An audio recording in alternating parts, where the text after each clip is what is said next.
The Couch Steals are brought to you by the VLG Studio, the community for people with a story to tell. You're now tuned in to the Couch Stealers Anime Podcast.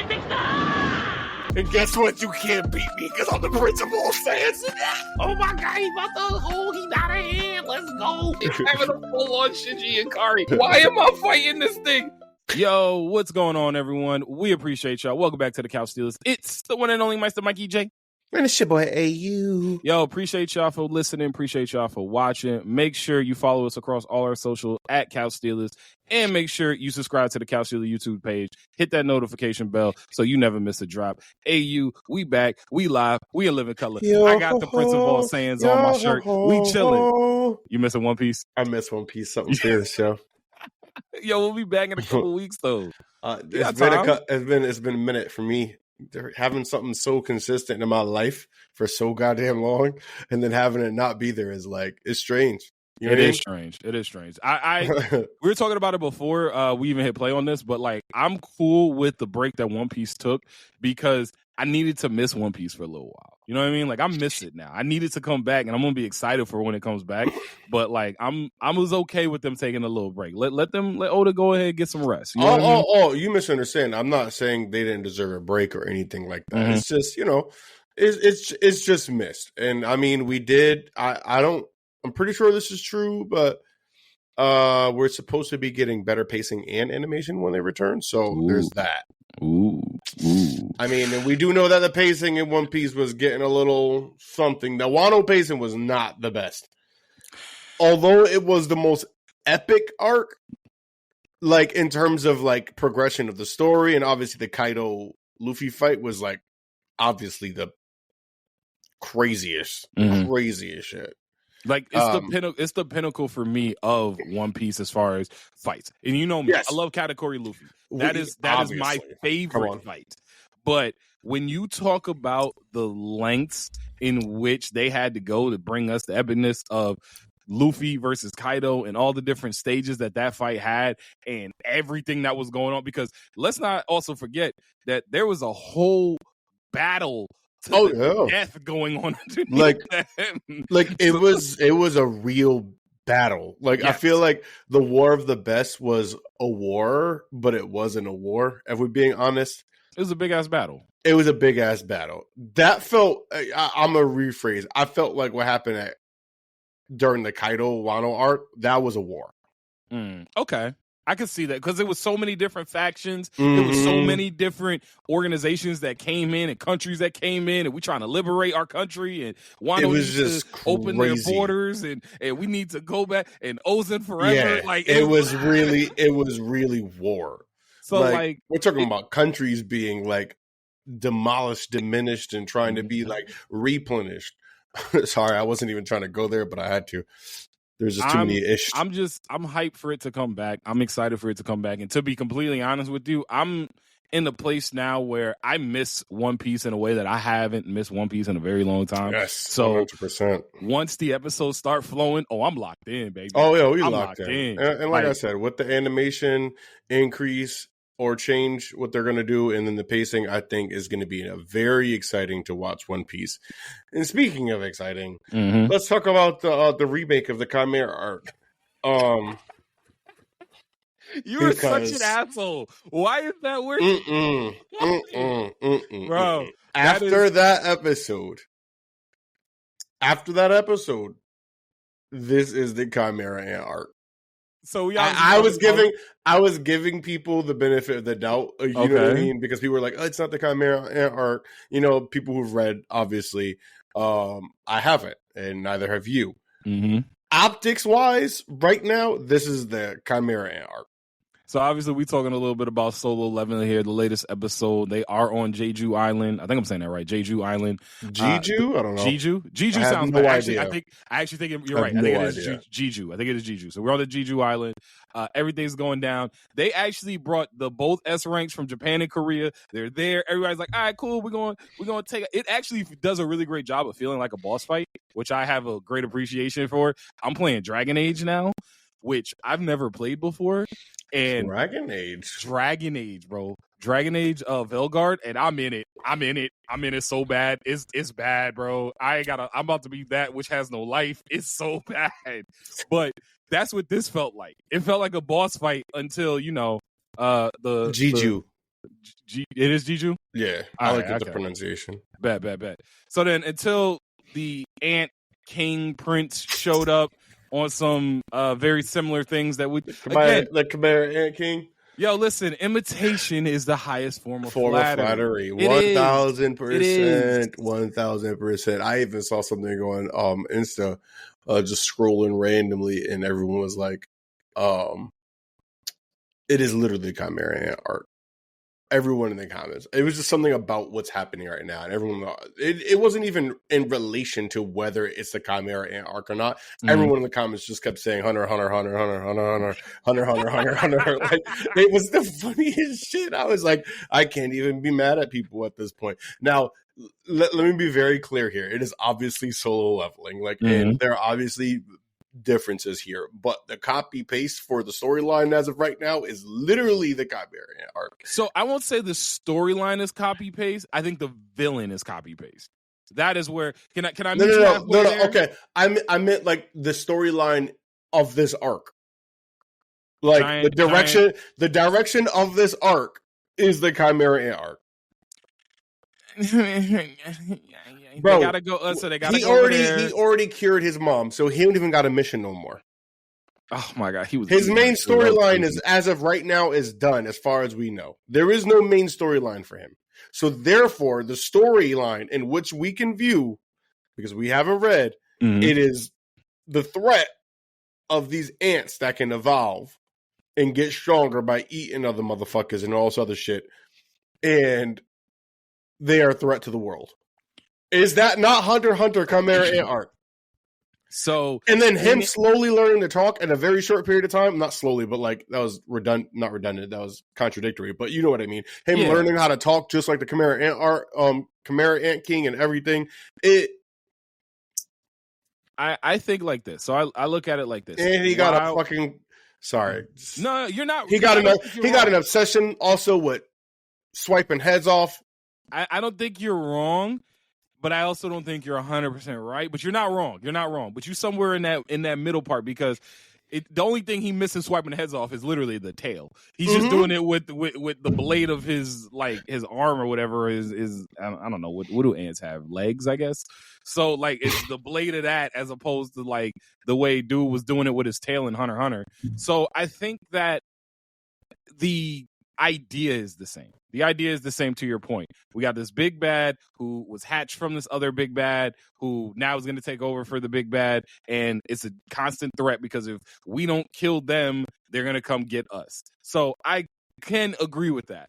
I think he ate his mom. Yes, and he ate his mom. I get it. Speaking of he ate, I thought about you when I was watching the episode last night, because the scene when the healer didn't make it, and it was so crazy because you were the only person that I know more than any other person when we're watching something involving a monster. Your main complaint is that waiting for somebody's head to get eaten. That's the main complaint that you always have. Like, yo, you supposed to be a monster. Monster's supposed to munch on mother's brains. Eat his head. And that's exactly what we got. I was so fucking satisfied. And let me tell you, I knew that motherfucker was going to die the whole time. Oh, absolutely. Listen, here's the thing about Solo Level that I love. And then we can get right back on topic. I'm so sorry. I love solo leveling strictly because I know what the fuck is going to happen. We all know what the fuck is going to happen. But they still somehow DBZ the fuck out of us. Yo. It is like Dragon Ball Z. It is. We it is knew very he similar. was gonna die. He was talking way too much about keeping people alive. He was too optimistic. This nigga gonna die. Bro, they said it in real life. They was like, "Yo, as long as our healer is here, we're gonna be fine. Yeah, fight to the end." Like, oh, so you mean I basically just got to do what nobody does in Marvel Rivals and just get to the back line and kill the healer? Listen, bro. Okay. Murdered that boy. Lunched on him. The wild part and then was said his words. The wild part for me was when he stuck the arm through, because the ant is so tall already that he had to bring him down just for him to get the munch on. Just to get the munch on. Yeah. It was that scene, that part, seeing the S ranks fight, which I really appreciated, seeing the S ranks fight, because we've heard about so much of the S rank power. Mm-hmm. They're this, they're that, they're this, they're that. So I will say I thought they underscaled them just a bit. I mean, they overscaled them just a bit, in my opinion. As far as hyping them. Yes. I agree with you. 100% my point was that it was great to watch them fight. It was. But outside of their ability to either have a really broken ability, like a really broken power, like the Flame On dude, he's kind of broken because he can manipulate Ultimate and create weapon. Flames. Yeah, like he's kind of busted in that realm, in that world. Mm-hmm. But I'm not seeing anything that much different from an S rank to like an E rank. I'm sorry, an S rank to like an A rank. A rank, yeah. And then obviously the scale between where the S ranks are and where Sung Jin Woo is so different that it almost makes them look like regular level Dumbledores. Yeah, so, before my boy died, or we don't know if he died. Also, them motherfuckers ain't shit, by the way. He's like, yeah, they all dead now. Yeah, I was like, God damn, y'all ain't shit. Yeah. But what I was gonna say before we don't know if he's dead. Jin Woo might have saved him. I think so, personally. I think he might have saved the dude before he died to the Chimera Ant King. And so I think he might have. If he saved the other people, why he might have had a shadow on him too. Yeah. But anyways. Fair. I was just going to say that, what the hell was my goddamn point? I lost myself. You know what? Continue on. Sorry. No, you good. I was just going to say, watching the episode, I got a lot of good ideas as far as the power scaling that they've had in the show, because we run around with Sung Jin Woo all the time. So we see broken literally on a daily basis on with a daily his character. If he was not around, or if he did not awaken, they lose so bad. They just prolonging the inevitable at this point if they don't have someone as busted as he does. Because every time they go to another dungeon that we get a chance to see Sung Jin Woo go with them, he's the only reason why they're getting out of that. And those are usually like not crazy scaled dungeons. Like I think there was like one or two that was like ridiculous. Well, they were A ranks. They were A ranks in those dungeons, especially the one with the orcs. The one with the orc, I think the one with the orcs and the one with the I think that I'm pretty sure the S class, if it was an S class group or a S rank group, I think they'd have been fine in the orc thing. I don't know if they would have been fine in the orc. I think it would have been fine with the ice elves. I think it would have been fine. I think they would have been fine with the ice elves. I think there's too many orcs. Okay, that's so many orcs. Bro, they're strong. Now I think you're underestimating them completely. Like they're strong. They're strong. They're very strong. I think they would have been fine in the orc shit for sure. I just think we're looking at it from the perspective because it's, again, Jin Woo. He's busted. He's broken. Oh, I remember what I was going to say. Before he potentially maybe died, we don't know, when he was like, I felt this before. It was like in the quick little flashback to Jin Woo, basically, before he came and exchanged. Got you. So just to your point is all I'm saying, that without him, it's just ridiculously not hopeful. And realistically speaking, we don't know how hopeful it is with him coming there. Maybe he gets there and gets them out, and then that's how this goes. Because I'm good with that. I am good with that too, personally, because again, from what we've heard, this is an arc. I don't know how they complete an arc in like 3 episodes, personally, but my guess is that Woo is kind of busted. So I agree. If anyone was gonna do, he's gonna have to meet his match at some point, bro. He can't, because not only that. Here's the thing: S ranks are gonna be basically obsolete. First and foremost, very short. They have to be, because his father's back from God knows where. He busted up an S rank pretty easily. We didn't see the fight, but we know we busted up. Anytime you get off-screened. If you get off-screened, it was bad. It's a problem. So 100%. So I think S ranks are going to be obsolete. And if you're not someone who can gradually scale in this universe, then the S ranks aren't going to matter. And I feel like they're going to introduce those types of characters moving forward. So these S ranks don't even matter. That's a good point. I want to see, honestly, whether or but they're not strong. They figure out the mystery behind Awakening, because I think that's what Beastman and what Fireboy are trying to do. I think the two of them are trying to. They're perceptive. Yes, that's what I'm saying. Like they're looking around. They're the ones who even realized Sun Jin-woo had been. They're like, there's a potential that dude got reawakened.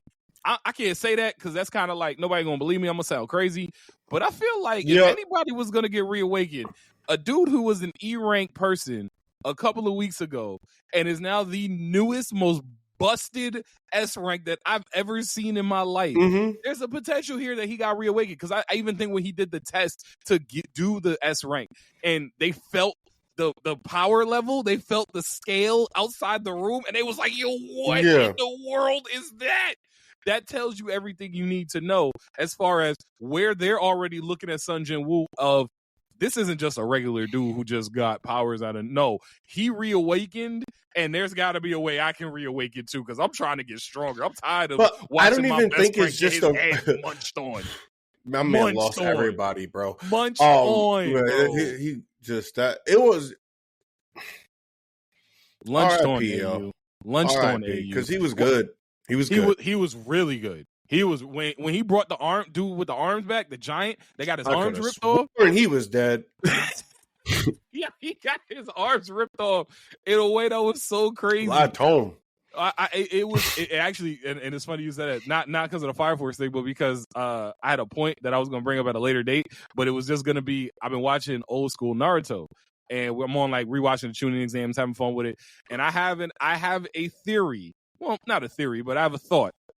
10-10 losing to Tamari wasn't the most embarrassing loss of that tuning exam. It was the dude with the wind tunnel that lost to Shino. Because remember when Shino had his arms going like the wacky inflatable tube, man? I hear you.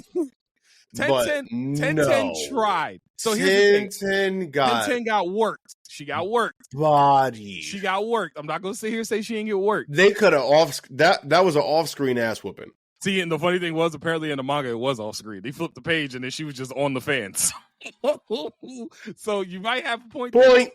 But what I'm saying is, just rewatching it, 10-10 was trying to beat Tamari. I think she just had a terrible matchup against Tamari.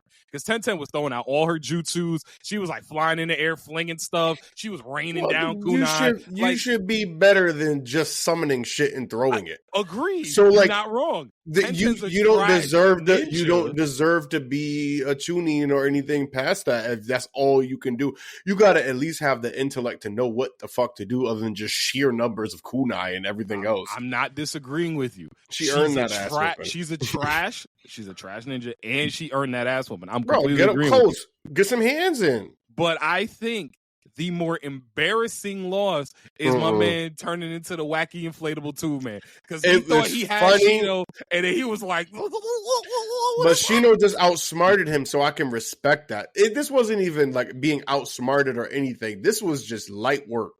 It was light work for both of them. To be fair, it was light work for both of them. Shino and Tamari. That was because Tamari never broke a sweat and Shino never broke a sweat. But he didn't break a sweat, but like he had strategy and whatnot behind what he was going on. Like he had his arm wrapped up, bandaged still. He was going for a strategy. Yeah. Bro, 10-10 was just shooting shit. Yeah, but I mean, don't you want to go down, shoot your shot. You miss 100% of the shots you don't take. 10-10 she took 1,000 and lost. And I'm cool with 10-10 taking 1,000 shots and losing. 10-10 losing is the worst loss in all of Naruto. Like in the way she did, that is the worst loss in all of Naruto. I don't know if it's the worst, but it's definitely top 5, maybe even top 3. You're gonna have to tell me what's worse than that at a later date, but. The only one that comes to mind, and it's the sure embodiment of them, Sasuke trying to run up on the Kages, and the Kages trying to run up on That was embodiment. Sasuke did okay for what he survived, and that's a feat. Okay. That's a feat in itself. He survived. Okay. And he survived. And the Kage is going after Madara. And plot armor. So, like, realistically speaking. Plot armor too. But I had the Kage going after Madara. He also didn't even survive on his own. Like, Madara or Obito had to come in and save him. They had to get him out of there. No, they had to get him out of there. They had to get him out of there. He was like, yeah, this nigga gonna die. He's like, yeah, he might have been off more he could chew here. Yeah. Raikage hit him with that Larry. He was like, oh, bro, stupid ass Uchiha. Oh my god! Speaking of Naruto, something that popped up on Insta. Yeah, I think that you sent me. I want to discuss pretty briefly. Someone said that the Sasuke retrieval arc out of the big three is the worst. Not that it's bad, but it is the worst of the big three's retrieval arcs. In the big three, okay, I remember saying that too. So it was Sasuke retrieval arc in Naruto. Yep. It was Robin retrieval arc. And it was Rukia retrieval arc. And a Rukia retrieval arc. They had heat, yo. The big three had heat. I agree with that statement, though. If I ranked those, if I got to rank them, I put Enies Lobby 1, I put Rukia retrieval arc 2, and I put Sasuke retrieval arc 3. I'm going to put Rukia's retrieval arc 1. And that's not biased. I know it may come off as biased, but okay, Mr. Bleach. It's not biased strictly because I think that was the first time we got Ichigo's Bankai, so we had a whole nother level of excitement with that. Fair. Not only that, he showed up clean as fuck. Oh yeah. Bro, he showed up he showed up clean as fuck. What bandaged Ichigo is always going to be that guy. It was just dope. We got to see a little bit of just so many things, and it's just a good progression. That retrieval arc also brought about one of the biggest mind fucks. Aizen being like, oh yeah, Aizen being the villain. Bro, Aizen being the villain was huge. Yeah. We got to see, old man Yamamoto fight a little bit, and just niggas can't even being able to breathe. It was like, if you don't get this whelp out of here, whelp is crazy. You are a baby. You can't even breathe next to me. Like, that arc was just so fire. We got Yoruichi fine ass out here in the mix, mixing it up. Like, I just wanted to say she fine. I just wanted to throw that out there. That's fine. We can always allow that. Always gotta allow that. Listen. So let me give you the flip side of why I think Enies Lobby is the number one, because Enies Lobby for me is the moment that we look at the Straw Hats as being a serious contender for the next step in their maturation period as the world. They have the whole, because remember, it starts out when they get there. Same could be said about Ichigo going to Bankai. Agreed. Go ahead. Yep. Agreed. But they get to Enies Lobby. They lose track of Robin because Robin's getting ready to get grabbed. Frankie comes in and beats Usopp's nose every which way but straight. He beat the fuck out of Usopp. Then we end up losing the Going Merry. We end up having the massive fight between between Luffy Usopp and Usopp. Shout out to Usopp, because I rewatched that shit. He held his own, man. He did. What you will, he held his own. So, and also one thing that is a part of that exchange going between the Usopp Luffy fight that I think gets lost in the sauce sometimes is when Luffy was like, yo, that he could just leave, and Zoro laid into him. It was like, bro, if that's how we gonna do this, ain't no crew. Having Zoro be the voice of reason in that moment, conflict within the crew was huge. It was massive, because it's got to be, yo, if we're really gonna do this shit, we really got to do it. This ain't no game. Yeah, this isn't a game, bro. Our lives are on the line. Usopp think this shit a game, and he definitely thought this shit was a game. He's gonna take him back. Nah, bro. Thank you. No, so with respect. So that's a major plot point for the Straw Hats in general. Not to mention Soka King coming in being iconic, and then the moment shoot down that flag, which to this day is one of the greatest moments in all of anime. I think it's not like, I'm not saying it's like top 5 greatest moments in all of anime or something like that, but it is one of the most great. It's one of the greatest moments in anime for sure. So King shoot down that flag is just one of the most memorable moments in anime. I think it's very in all of One Piece. I'm gonna say it's top 3, because the walk to Arlong Park was clearly number 1. That made you a Straw Hat. So we're talking pre. We got to be talking pre-time skip. Yes. Okay, pre-time skip. The walk to Arlong Park. We got to put Ace's death in there. It has to be. We do. Ace's death got to be in there. I'm trying to think what else. Let's see. Shoot down that flag. Because there's the Alabasta one, there's great moments in Alabasta. There's great moments in Alabasta. None of them hit that hard. Don't say Vivi yelling off the top of fucking thing. No, but she was actually really annoying. I love Vivi still, but she was really annoying. You'll never make me hate Vivi. But I'm not saying that I love Vivi, but she was really annoying after that. You'll never make me say she was annoying. I love Vivi. She was crying every time she was on screen. So I got one for you that, although it may not be one of those memorable moments pre-time skip of One Piece, it's a moment that if all people who love One Piece look at this moment and get that emotional feel. Chopper with the flag. Yes, I love Chopper waving with the flag. Chopper waving the flag. Yes. Waving the flag, bro. I want to be like, come on, bro. It was a good Chopper moment. waving the flag. That's a great pre-time skip moment. Great pre-time skip moment, but I don't think it's comparable to the other three we mentioned. Personally, it's great. It's in the conversation. I just think those first three are not better. We said heavier. We said Ace dying. We said shoot down that flag, and what was the third one? And we said the walk to Arlong Park. The walk to Arlong Park. Okay. The walk to Arlong Park is what made people a Straw Hat. Yeah, no. Okay. I'm okay. I'm actually okay with that. I'm trying to think if we're missing any. Pre-time skip, because nothing from Thriller Bark gonna be there. I mean, Luffy punching out the Celestial Dragon. That's up there. I think that's in the realm of like Chopper like area. You know what I mean? It's up there, but it's not those first three that we mentioned. So we tear them. That celestial punch was like everything for sure. To this day, love it. He earned that, and somebody needed to do it. Do it again. Do it again. Gatling guns. Do a flip.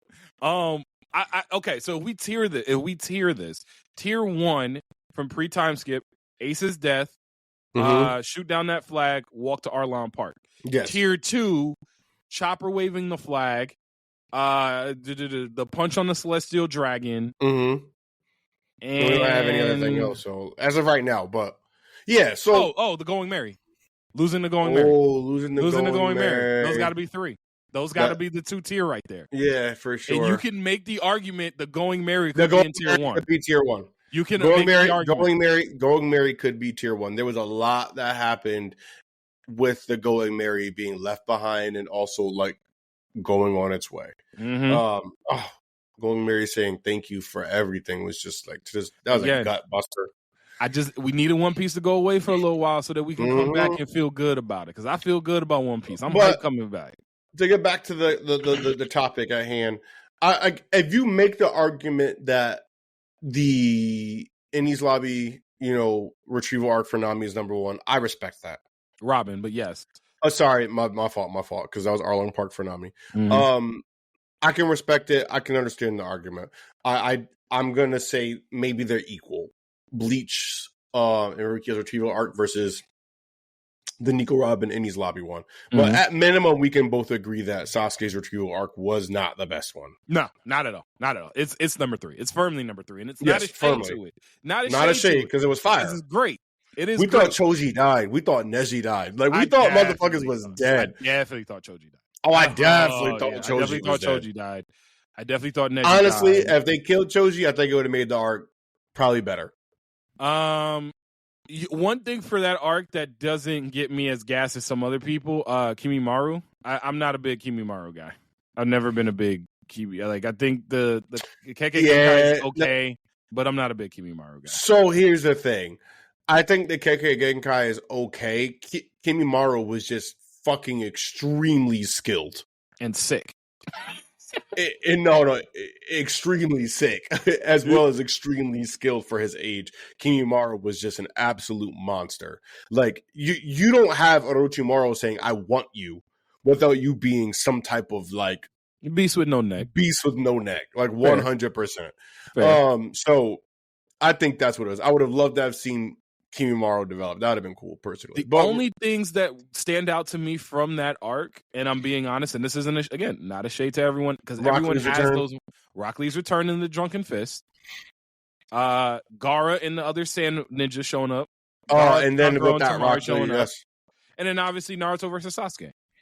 Yes, that's that arc. That's all we get out of that arc. Yes, let's not be disrespectful. The fights between the sound ninja were good. They were good. They were good. They were good. Not in a way that I would compare. I didn't really like the Kimaru fight that much, personally. I thought that was the weakest one. No, and the best one is Lee being drunk. That's the best part about it. Lee's drunk. I mean, Gaara coming through to save him was fire. But I'll say Kimaru's fight was maybe not the worst. Y'all gonna hate me. Kiba's fight was the worst. Kiba's fight is definitely the worst. Kiba fought which one of the sound? The two brothers. Neji fought the spider. The two brothers that were deep inside of each other and shit. Like that was a weak ass fight. Choji and Neji. Choji's fight was fire. Neji's fight was fire. Yeah, Choji and Neji had the best fights by far. Because Choji with the butterfly. Choji with the butterfly, bro. To this day, Choji with the butterfly. Yeah, Choji. Oh my god, my boy. We're not counting Sasuke Naruto. Choji might have the best fight of that return arc. He really might.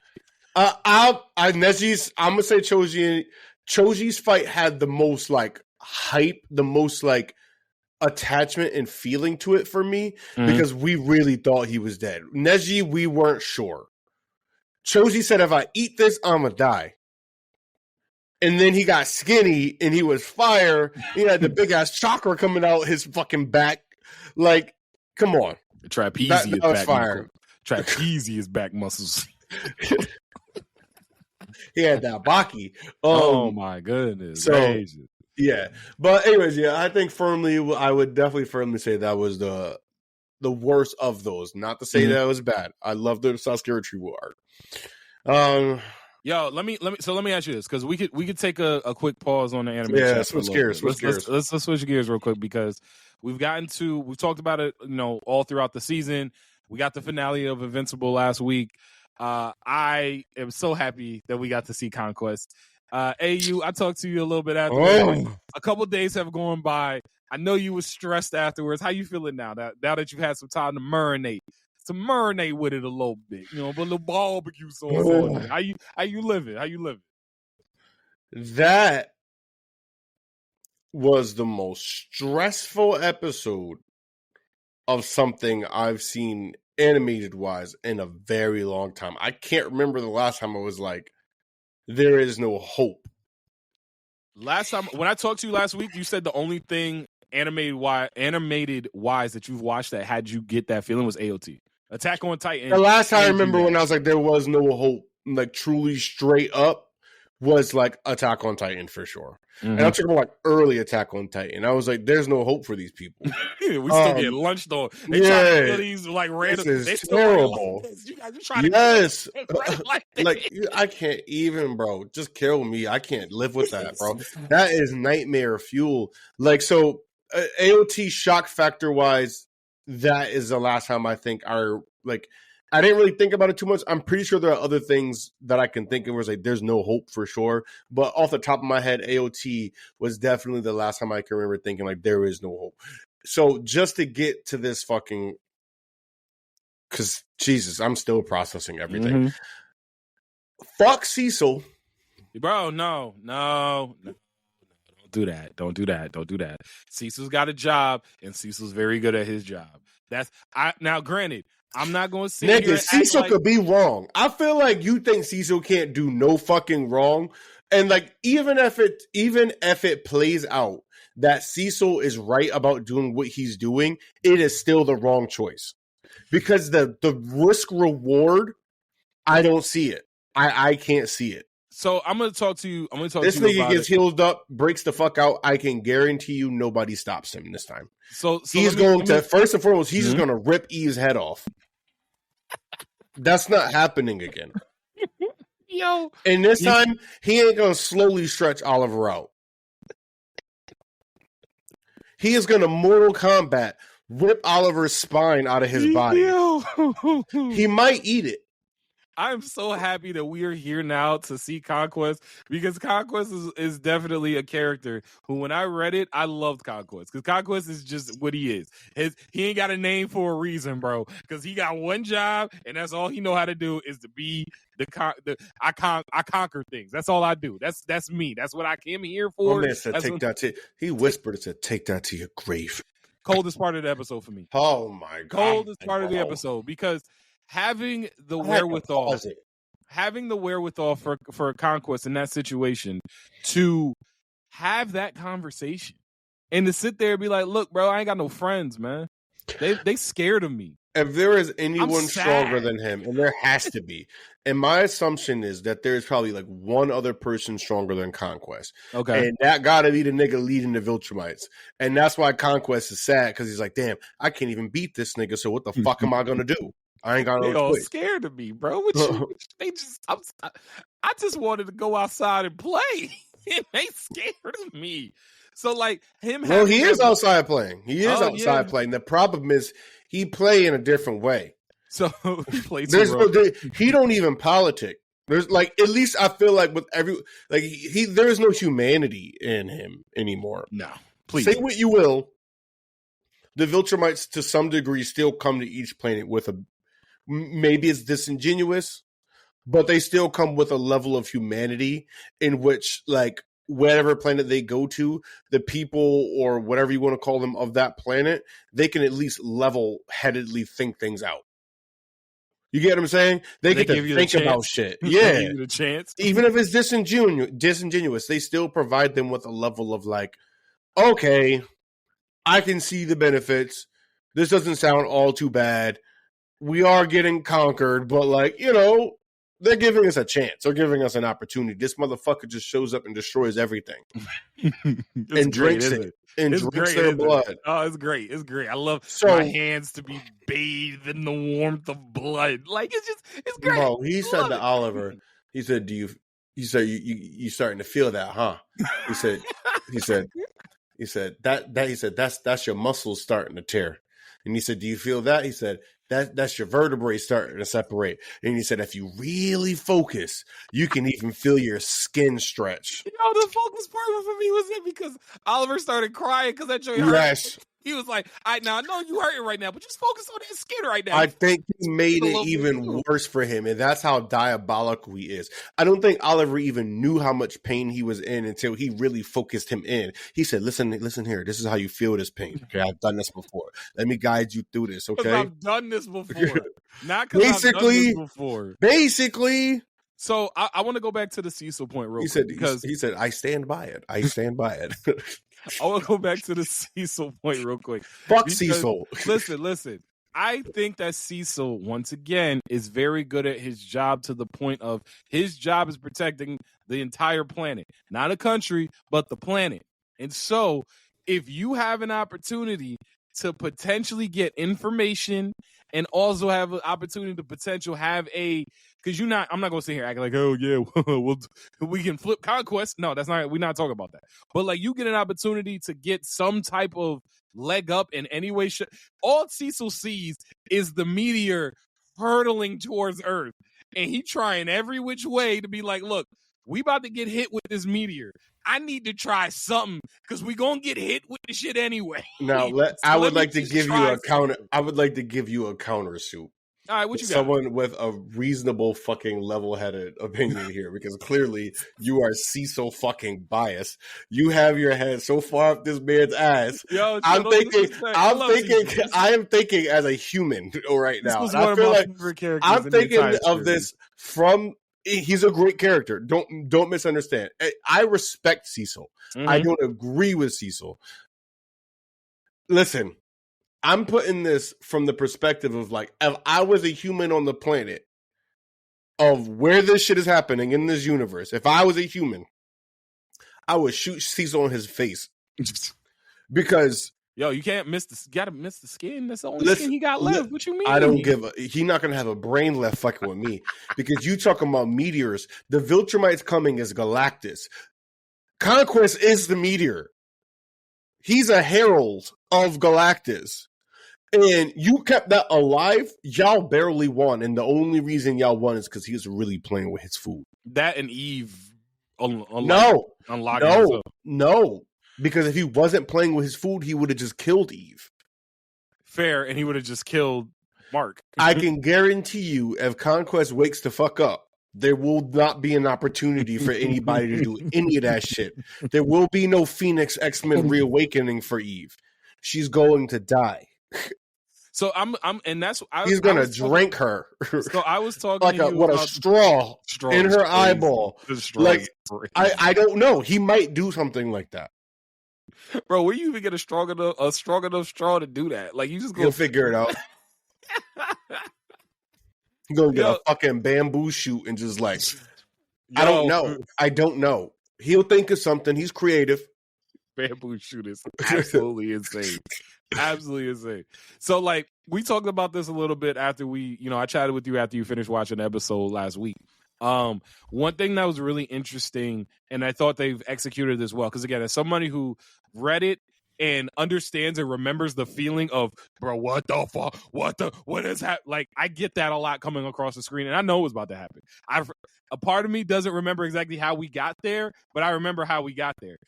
I love the fact that they are doing such a justice of making you feel the same thing you felt in the comics that you're feeling watching it. And I think part of that also helps with the storytelling aspects and the delivery systems they're using. Because I remember when Eve got her special, it was very surprising to a lot of people. Like, why are they giving Eve a special? I mean, all right, cool. But getting her backstory... Oh, I knew that led to something. There's no way you get a special and don't. Like... Now we don't have to waste an episode about it during the season. Now we don't got to give Eve her own random thing. Like, it's a general episode that do by themselves. I think back to, like, remember that season of Stranger Things? When they gave 11 her own random episode. She found her sister. It was like completely different from the story, and they just dropped you in. The biggest thing that was said about that episode, precursor to everything else. Exactly. Now, while that episode was good, the biggest criticism that came in that episode was that it threw off the flow that had already been established for the season. Because you're in the flow, you're here, you're waiting, and now, hey, we're over here side mission. Like, I don't want to see the side mission while I'm already in the shit. So this gave you an opportunity now to have Eve's character as a standalone episode, long-form episode, so we flush her out. Because Eve, as you were very well now becoming to understand, Eve is a very important character in this show. Not just because she's his arm candy and like, oh, we knew she was strong, but we didn't, like, I knew she was strong, and I don't think everybody else realized how strong she was. Her jaw was like up here, and like. I mean, Angstrom Levy lived, so I can understand her living. Fair. Speaking of the no hope shit that I said earlier, wasn't even just about Conquest being here. Mm-hmm. I don't even know if Viltrumites are the biggest threat. Oh yeah, the Sequids. The Sequids are the biggest threat to the universe. Yep. Yeah, you want to join the hive mind? You want to join the hive mind, ain't you? It'll be fun. Here's the thing. No one's strong enough. You know what I mean? The Sequids can't beat anybody that they can't, obviously, feast on their brain matter. But even the Viltrumites have to look at the Sequids as like the biggest threat in the universe. Because guess what? They can't conquer shit if the Sequids take over everything. The funny thing that you said, and it made me think when you said they brain matter. All I thought was a bone crusher. Bone crusher kilobyte. Now the plasma is oozing syrup. I knew you were gonna say that shit. The plasma is oozing out of your cerebellum, bro. That is exactly what the Sequids be doing. Cause like they definitely be like, what's it called? Not Hypnotoad. What's the alien from Futurama? Yes. Green joint that just be. That's what it is, though. That's exactly what it is. Like, oh. Yeah, bro. And so like having that slow burn for the next season, and I'm interested to see where they go first, because they lined up a bunch of parallel storylines. I have no idea. I had no idea where they're gonna go first. And the problem is, it's all geared towards Earth, and it's like, nigga, they can't defend this. No, bro, you forgot. Don't Angstrom Levy, Sequids. The Dragon Dude got reawakened. Don't forget, he not dead. Wait, Dragon Dude, Dark Blood. No, not Dark Blood. But I forgot about Dark Blood.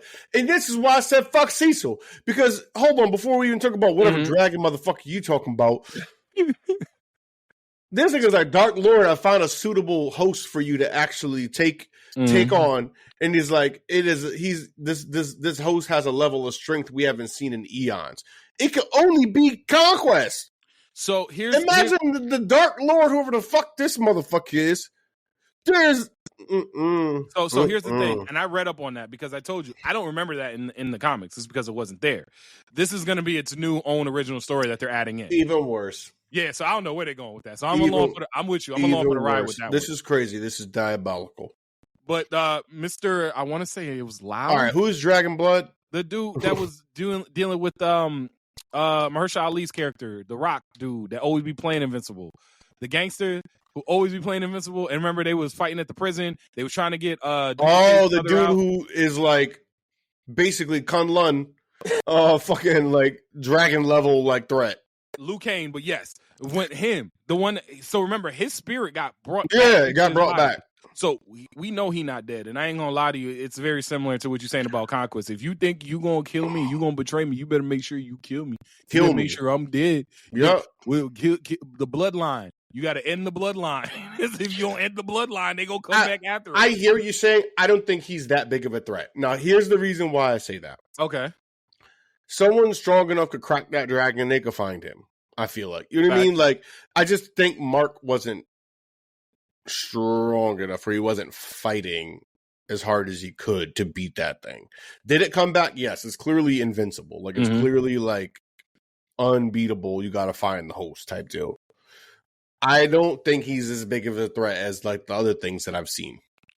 He's a big enough threat so here's the thing. He's a big enough threat that with everything else going on, this is one of those like, all right, we got to kind of deal with this a little bit, or else like it's still going to exist after we get finished with all the other threats here. So like, I think about it like that. But one thing I mentioned to you about the entire season, because now I want to kind of zoom out and look at the whole Invincible season, because I think the season was amazing. This is the best season I think they've had since season maybe 1 or 2. Season. It was a really strong season. So I think the purpose of this entire season, and we talked about it before, was getting to the point for Mark to say, all right, sometimes I might just have to take somebody out. Sometimes people just got to go. And you had a really good thought about that, of like being sad to see that having to happen. Like, I feel my thought is, although it is sad to see Mark get to that point, sometimes it has to be done. So Oliver was right. Mark getting to that point of saying Oliver was wrong. I think Oliver went too far. But he doesn't mean he wasn't right. Yes. Like, he was wrong in how far he would go. Oliver just like, let me just kill any and everybody. Yes. There were no limits to it. So that's where Oliver was wrong. But then you just put a fence up. You put a fence up. Cage it in a little bit. But it's hard to do, and that's the thing. But to your point, he is right. He's more right than he's wrong. I'll give you that one. He's more right than he is wrong. The way he's going about it, I think, is wrong. Like, he would just kill anybody. The universe has gotten to the He was wrong about killing the Maulers. He was wrong about killing the Maulers because the Maulers gave up. Yes. That's why he was wrong about killing the Maulers. Because the Maulers gave up. The Maulers knew, hey, look, even though you know they're going to keep trying to get out and they're going to be the Maulers, they really just be the Maulers. Yeah, they knew they lost. They knew they're just the Maulers. Like, it's okay. You have to get to a point in understanding with Invincible, and also understanding with the way Oliver looks at the world. There is enough threat level that we can't just throw everybody in jail. Sometimes people got to make sure that you can't come back and cause more harm, because you are going to do that. Now, granted, there are levels. You just got to be able. I was going to say, you got to be able to distinguish which motherfuckers got to go. There's which levels motherfuckers to it, don't. and there's risks to it. Which, again, to your point about Cecil, the risk is high. The risk is ridiculous. It's not even. You can't even calculate the risk to reward here. I don't think you could calculate. It may not be worth it, but I think the negative thought process behind it of, I need to try every which angle. Oh, no stone left unturned to make sure I can figure out how we could save the planet. You want to know how you do that? And I've been saying this shit nonstop. Start being honest with the motherfuckers that you have that are actually your biggest asset. You can't lie to the motherfuckers that like are the only way or only potential you have of doing anything. At this point, it's Invincible, obviously, and it's Eve. And it's unfortunately, it's the Guardians of the Globe too, because that's all you have. You know that there is impending doom. Lying to them and causing disarray between them because of your lies does you a disservice completely, and it does the world a disservice if you are truly trying to save the world. They need to be filled in, because guess what? If everybody loses, there is no world to save, Cecil. I think that, to your point, they do need to know more. They don't need to know everything. I think Cecil is what else is there to actually know about? Because, and we've seen this, Cecil will be the asshole. He'll make the tough choice that nobody else will like. If they're in on it, if other heroes are in on it, and they know Cecil's kind of mulling this idea, they'll stop him from trying to make the right choice because but Cecil, of the morality of it. But that's where you have to have and this is where you got to trust in Cecil and having his contingency plan. And having things secret, and we're like, okay, I'm telling you about this. This is happening. You can't stop me because I got this motherfucker, fucking 50 miles away somewhere underground, and only I know where the fuck it is. They're not going to torture Cecil. I know. And that's what I'm saying. They're not going to torture him. They're not going to kill him. It's just about being honest about it. Donald knows too. Donald knows. But we've seen Donald go against Cecil. Donald gonna have Cecil back for sure, but more so than anybody else. More so than anybody else, but I think also Donald is the way I think Cecil should be playing it. In which way? What do you mean? For example, Donald going to during that moment where Donald was giving them information about some shit that Cecil didn't want to give them. I forgot what it was. Oh, they were on the roof. Yeah, they were on the roof. They were on the roof. Yep. And he came through and he pulled up and he's like, I just want to let you know this. Cecil doesn't know I'm here. Type deal. Like, there has to be a Donald too, because like there is too much. Like Cecil keeps too much. Like, dude, if everything is destroyed, it doesn't matter, Cecil. It doesn't matter. You have to start trusting and like giving them information enough so they're prepared. But his job isn't to trust people. His job is to put us being the world in the best situation to survive. And the best way to do that is to have everybody on the same page. Guess what? The best way to do it is to do it Cecil's way, because we're still here. No, it's not. Guess what? Here. Guess what? You know how many superheroes and everything died because Cecil was caused disarray between them, the Guardians of the Globe? If they were together, Rex Splode don't die. I'm going to keep that a buck. Does Rex Splode die if they're together? No. Mark is there. Everyone's together. Everyone's together. I would say he won't die, but it's more of a they don't get like, things don't go that bad. 1v6 out of exactly 1v6. Things look like much better for everyone if they're together, cooperating together, and things are not in disarray. They still lose though. Even if they lose, they don't lose as bad. I don't know if I could say that. I don't think so, dude. Enough marks come together. If they got a big enough team, they had enough marks out of the Mark Viltrumite, not Viltrumite War, but the what's it called war? The War of Marks, I guess. I think they get put in a situation where they still get taken out, because I mean, Shapesmith, remember, got ripped to shreds by one of them. So it's not a matter of the bodies that are there. But that is also because guess what? That was one mark against like 3 people. Yes, but if you got in a situation, if you got 9 of them, it's not going to be just one mark. It's probably going to be like 2 of them. But that wasn't their job. Their job was to go and find marks. So they were split up no matter what. So if one mark come at a time, it's a wrap. That's easy. That's light work. Even if 2 marks come, 2 marks don't beat all of them with Mark there. Not with they just don't. But that's what I'm saying. The disarray that ended up being caused by Cecil's actions caused more damage than it did good. But Mark was never a part of the Guardians of the Globe in the same way. Yes, he was. Like, not in the way he was working for Cecil. He was working for Cecil. He was working for Bring Cecil. you a part of the Guardian. He even said it like verbatim. He was like, "I'll do what you want."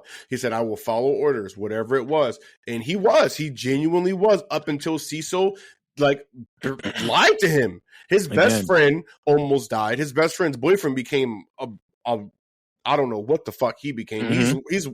He's less than Donald, if you ask me personally.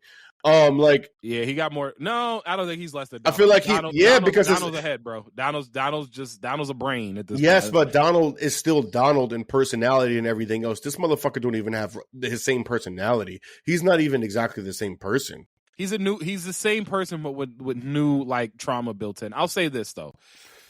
Cecil was right to have D.A. Sinclair working on the Reanimen, because without the Reanimen, they would have everything is so much worse without the Reanimen being there, because at the very least, the Reanimen could just be fodder. Yes, at the very 100%. least, they can be fodder.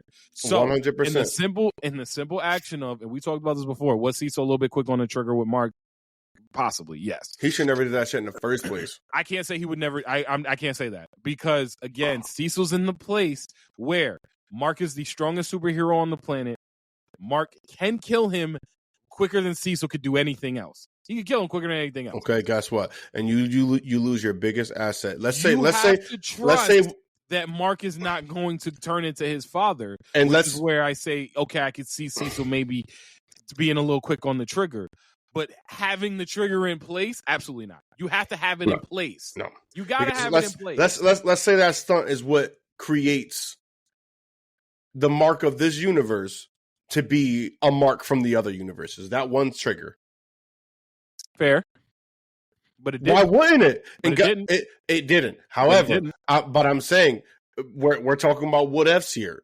But however, we know what Cecil's actions have done. But I also Cecil's actions have caused more damage than they have done good. But I think that's a calculated risk Cecil was willing to take. Like, he has a calculated Obviously, risk. He's willing to take it, so you can make a calculated risk to also trust the people. Because if you lose Mark, guess what? You got nothing.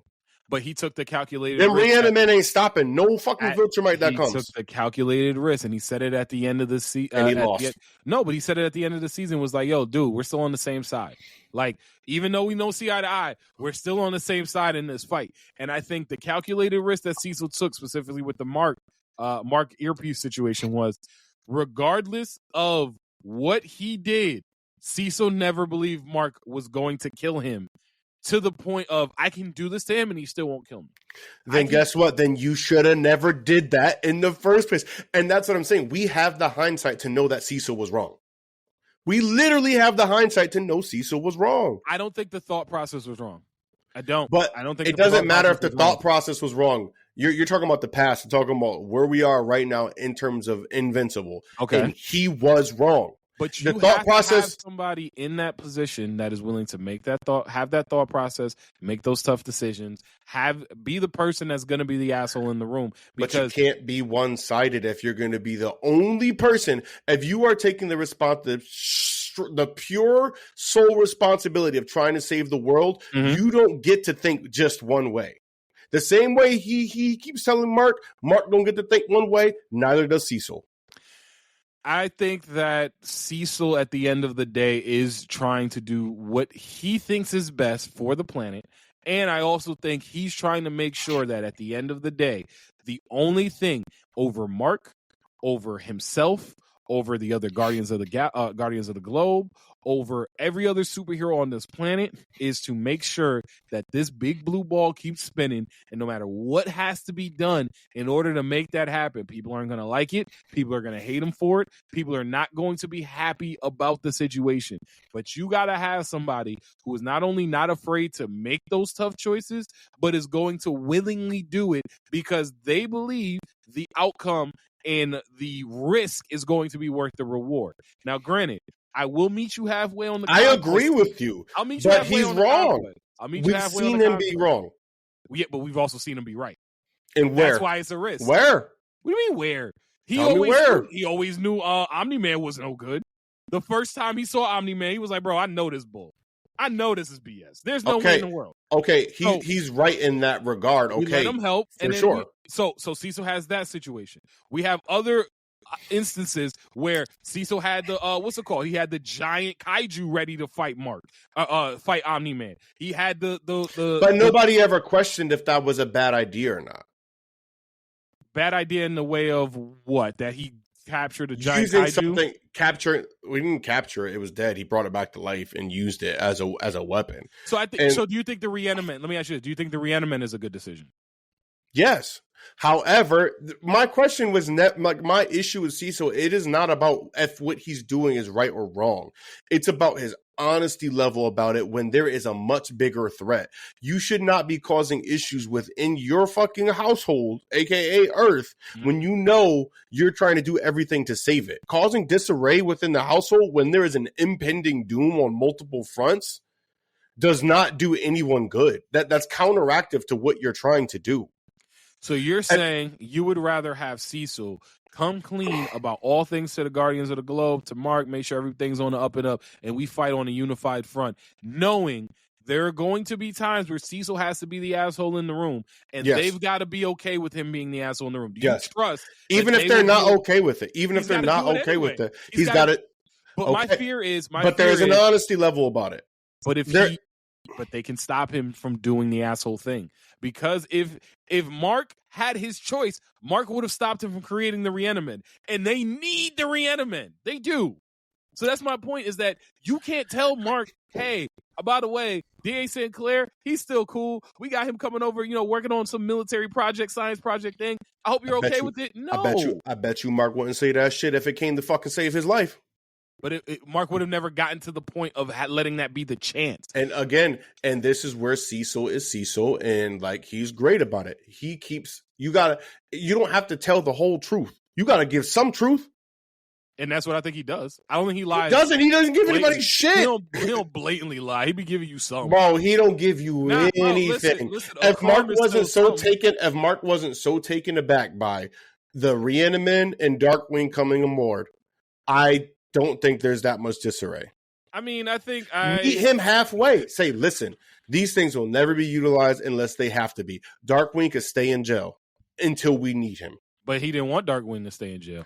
I understand, but guess what? Mark isn't going to go and break in and kill Darkwing. Mark ain't going to kill nobody, because you have to play on the fact that you know who Mark is, and clearly I guess he doesn't, because he didn't know Mark enough to put something in his brain and fry it. So that's what I'm saying. There's levels of trust that he has to be able to provide to people in order to keep things in-house. Truly. If he really wants to have a control on things, he also have to give a little something in order to have control. You can't take everything away from your fucking children and expect them to love you.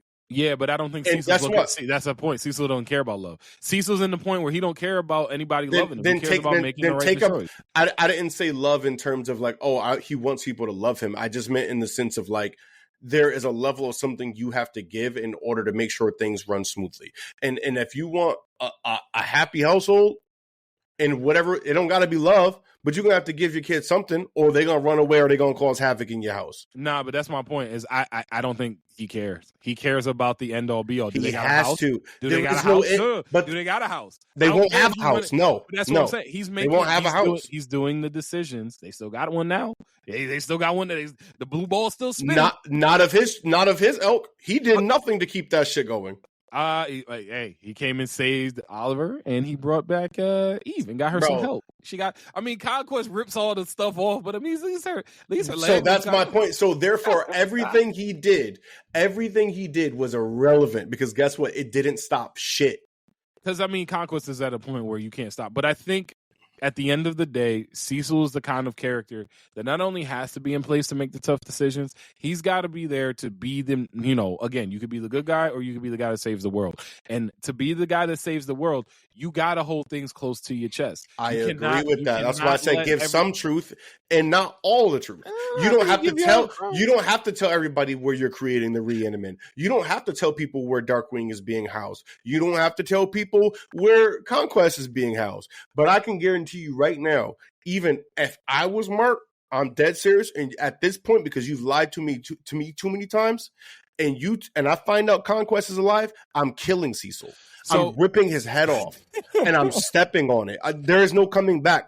You're not putting your brain in a body. We're not cloning nobody. I'm ripping Cecil's head off. I'm killing him. So let me ask you, because he's not good for anything anymore. Let me ask you this, because I think the one example of Cecil I'm going to say the one example, but an example that can be done very well to prove my point is Cecil sometimes has to be that person. Going back to season 1, when Cecil could tell Damien Darkblood was figuring out Omni-Man killed the Guardians of the Globe. He could figure he was figuring it out. Cecil was trying to stop Darkblood from getting too close to the truth, and then ended up having to send Darkblood back to hell.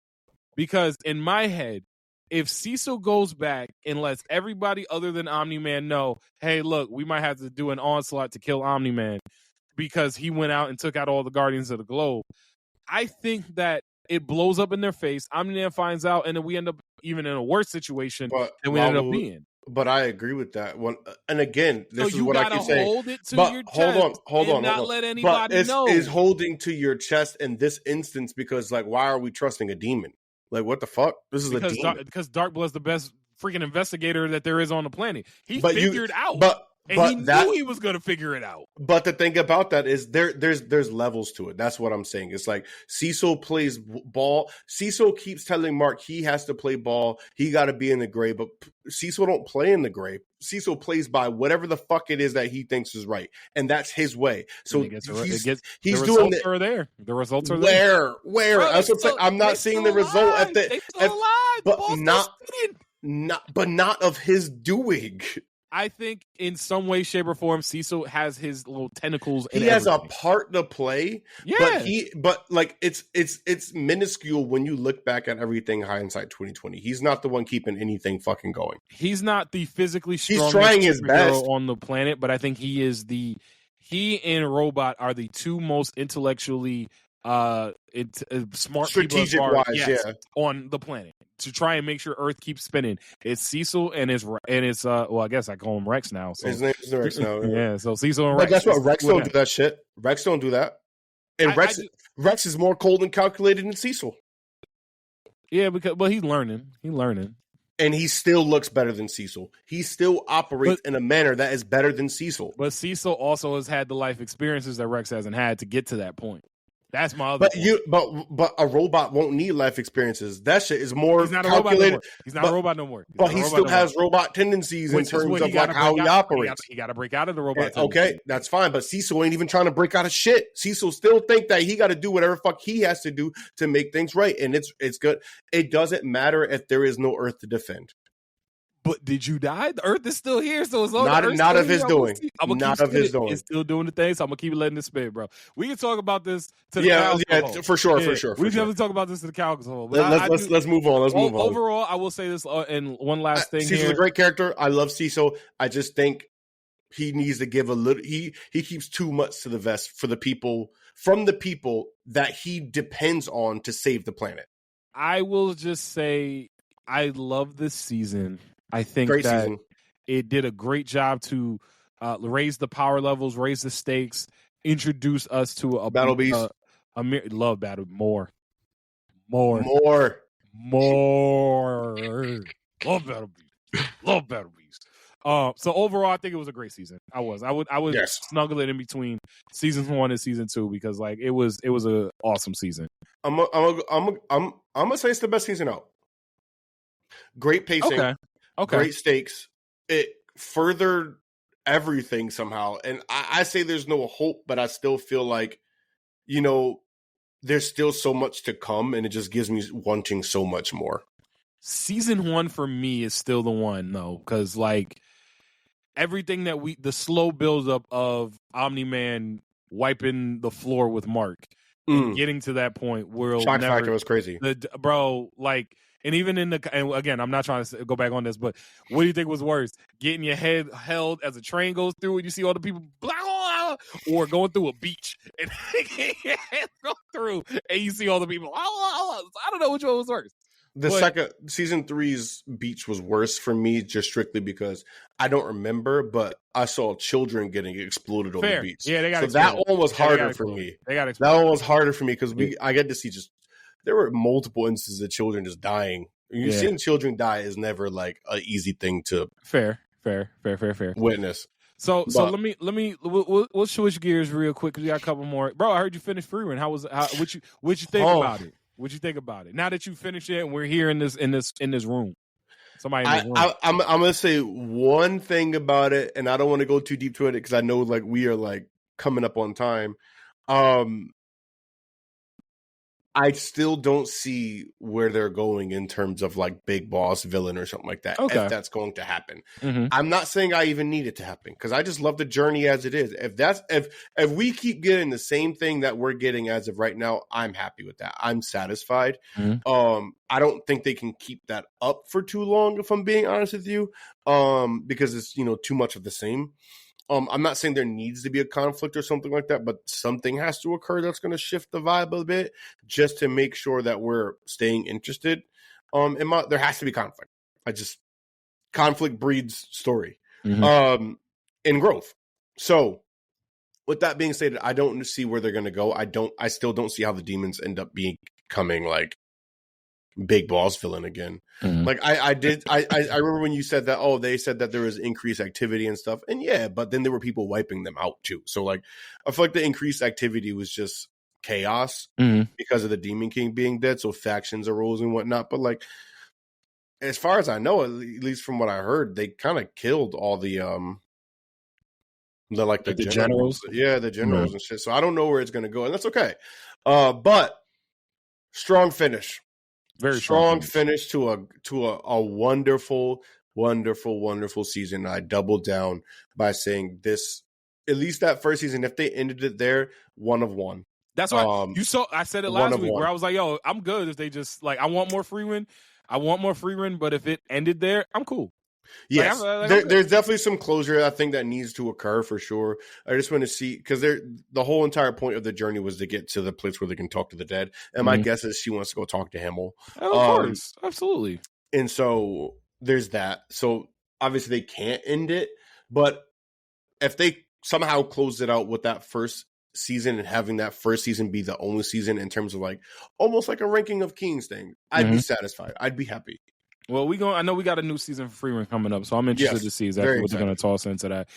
One thing that I will say that I'm really excited that we got a chance to finally get into a little bit here is you finally started watching Sakamoto Days, bro. I kept trying to tell you Sakamoto Days is one of them ones. Yeah, but like you didn't have to tell me. It was just I knew I couldn't watch it weekly. Is it one of them ones? It's not one of them ones for me. Okay. But I truly, truly, truly enjoy it. I do not think I can enjoy it weekly. But as a straight binge, I love it. I love the series. I'm gonna definitely 100% give you that. It is very Gintama-esque in terms of like how it operates, and I really do love that. And I do think it's gonna make me want to get into Gintama now. So that's a big win. Because you've obviously been trying to get me into the Gintama vibe. And I think Sakamoto Days is the reason I'm probably going to really get into it now. Sakamoto Days has the Gintama vibe.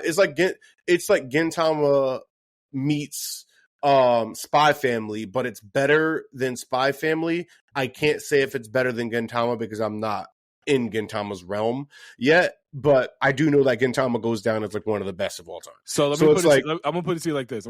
My brother had a very funny analogy one time where he said, "Always Sunny in Philadelphia" is the TV I love that show. Bro, we started watching that show. Is absolutely insane. Bro, we're somewhere in season 2. It's so funny. It's so funny. It's absolutely. Wait until you get to the episode where they do the trip in the U-Haul. Oh my gosh! I think I've seen a clip of that. I think somewhere. But my brother always said, "Always Sunny in Philadelphia" is basically Seinfeld on crack. And the way that I can say it to you is that Gintama is like Sakamoto Days on all the crack. Okay. Like all of it. One thing that I think that for me is one of the biggest things I loved about Sakamoto Days, and I'm finishing out the season. I think I have like an episode and a half left. But one thing that I'm happy that we can talk about here is Sakamoto as a character. Very, very interesting, strong, funny main character. I love the concepts of the powers that each assassin kind of has. Because everybody can do a little something, but nobody's really broken. He's the only one that's kind of broken, but everybody else got to do a little something. I don't know, because like the order, I think anybody in the order right now can beat Sakamoto in a straight up fight. Well, that's the thing. Okay, fine. The order is also kind of busted. But like as far as the characters that we've been introduced with, that we've been rocking with for the first couple episodes, everybody kind of brings something to the table. That's what I like. I like that everybody can bring something to the table. And like, I don't know about you, but Hard-Boiled was my guy. Hard-Boiled was such. I liked Hard-Boiled. Hard-Boiled. I liked Hard-Boiled. Hard-Boiled was fire. I liked Hard-Boiled. I liked Hard-Boiled a lot. But damn, boy, you felt that bad about him not remembering you? See, my thing about it that was funny was the fact that he followed him around all that time. Bro, and he thought they were friends. He was like, bro, we were taking baths together and shit. And I'm like, what the fuck? And then for him to be like, yo, who's that guy? He's like, I don't know. Like, I would have been tight too. Like, bro, what you mean? I've been here this whole like with Ninja, bro. Like, come on, hey, bro. Like, I've been here this whole time. Look what you mean. So like, I get his point, but like, bro, it's been a long time, bro. You gotta let that one go. I think Hard-Boiled was a great character that they introduced. I love the way that they are so smart about how they fight in Sakamoto days. I think back to when they were at the amusement park. They go on the roller coaster. Oh, that was such a fun fight. See, and now he's fighting him in a bunny costume. Yep. He's listening to fire. Everything Sakamoto. That I think, if I'm being honest, that was my favorite fight as of right now. There were so many layers to the whole entire fight, and I'm a sucker for like fighting behind the scenes to keep the peace for like a good day. That's obviously been done in anime before, but I just love it. I love it, like making sure that the kids and the wife don't really see what's going on. It's to have a good day, stuffing niggas in bins and shit like behind the scenes. Is like shut the fuck up, shut the fuck out. When they roll through, they rolled through and pumped in the fucking trash. Basically carted him off so fast, bro. They shipped him off quick. Yeah. That was Amazon Prime overnight shipping, my boy. Yeah. So I think that was my favorite fight as of right now, because I thought there was just a layer of like creativity within the fight as well, just like in seeing his experience, because honestly, I wasn't understanding why he was supposed to be like an elite assassin until that fight. He recognized where he could hear Sakamoto and knew where he needed to go, even though he couldn't see. He recognized what he needed to do. That was fire. Loved the fight. Like it was dope. And I really, really, really, there's another anime that does this, and I can't remember which anime it is, but I really, really love like how every person they beat just about ends up being like, you know what? I lost. Maybe Sakamoto's on to something. And it's like a little wholesome thing at the end, even though they were just trying to kill him. Yo, perfect example. Right after that fight where dude was in a bunny suit and his daughter ran over to him and gave him a Band-Aid. And gave him the Band-Aid. And he's like, thank you for the show. And just ran away. It's just like, yeah, all right, cool. All right. I think Sakamoto Days so far has done something where it's brought in a wholesome element to it and a shonen action very style serious anime. Kind of like thing. And it feels like we're watching. I mean, we've already seen it, but but they execute it well. Just because it's already been execute it better than you're gonna kill me. They execute it better than a Spy Family. I was gonna say you already said it. You already said it. Yeah, they execute it better than Spy Family. I just think the pacing of it is just better. Like I feel like Spy Family gets lulled sometimes with the fillers and whatnot. And that there's nothing wrong with that. I like Spy Family. I like the pacing a little bit better of Sakamoto than I do Spy Family. In Sakamoto Days, and to that point, as far as the pacing, I don't know if I can agree with you, but I can appreciate the opinion. But I think the pacing, and it feels like I said before, like an early 2000-y kind of anime. You know what I mean? It feels like I could come home from school and watch this on Toonami. You know what I mean? Like this would be on Toonami. It's a Saturday cartoon. Yeah, and it feels fun. It feels good. We got a little bit of stakes, but I'm still just sitting down enjoying it week to week to week. Because I said it's like that blah shit, like level of like crazy.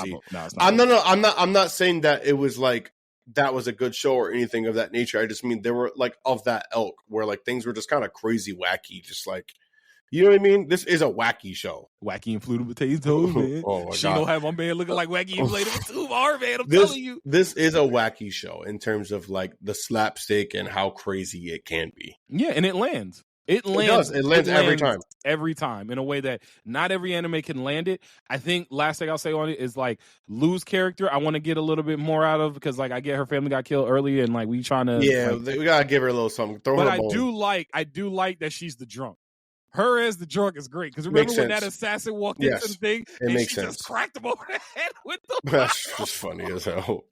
No thoughts at all. Just straight pure. Hey, look, pure. Like, look ahead. Damn. No, I like I said, I'm glad you got onto the bandwagon of Sakamoto Days. I was gonna do it. I know you were. I know. I'm just happy you did because like I'm here and I wanted to talk about it because I know it's funny and I'm curious to see what we're gonna get more. I know it's gonna be one of those anime that is gonna be more binge worthy than like week to week for some. But I'm at the point now where between the characters, between the story, between Sakamoto killing dude in his dreams in his mind every time he sees it, which hits every funny. Time. Yes, every time. It's every time. Why are you always thinking about killing me? And it's always done in the most like Yep. So I'm saying like I'm just content and happy now that Sakamoto's is on the list. So we rocking out, boys. One thing I want to say, I could not think about this shit. What does the opening theme song sound like? It literally sounds like an opening of another anime, and I cannot think about what it is. The funny thing about it that you brought that up. I want to say My Hero opening, or maybe a Naruto opening. It's a Naruto. I can't remember. It's definitely a Naruto opening. I need to know which song it is. I was looking for what it sounded like last night. I swear to God, for about an hour straight. I'll be honest with you. What it is. It for me, and I know exactly what you're talking about the opening because it's such a catchy, good opening. It's perfect for the show. I love it. It's catchy. I was singing that joint doing the dishes the other day. Like it's catchy, and so to me, it brings up memories of like an old school original Naruto opening, a Bleach opening, but it sounds almost exactly like another opening. Yeah, I know. You, like. The cadence and everything. Like, I just can't remember what it is. Yeah, I gotta find it. I gotta find out what it is. It's probably the same group. They probably did another. No, I checked. I looked up all this. I told you I was in deep. I was in deep. I looked up all the songs this creator has done, and it's not any of them. I listened to every single song they've done for anime, and none of them sound like it. So it's just like. Dude's young, by the way. I think he's like 24 or 23. Oh, my God. My knees hurt as soon as you say it. Oh, my God. Yo, AU, man, we had to go with time this week. We got to go and we had to talk a little bit about a bunch of stuff. But you got anything you want to leave the people with before we go ahead and slide on up out of here? Man, you already know, man. It's always room on the couch, baby. Yo, always, always, always. Now, always listen. We appreciate y'all rocking out with us, watching, listening, all that good stuff. Make sure you follow us on our socials at Couch Stealers across the board.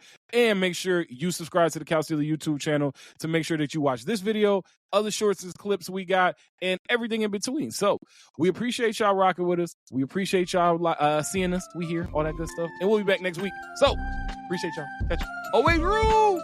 Peace.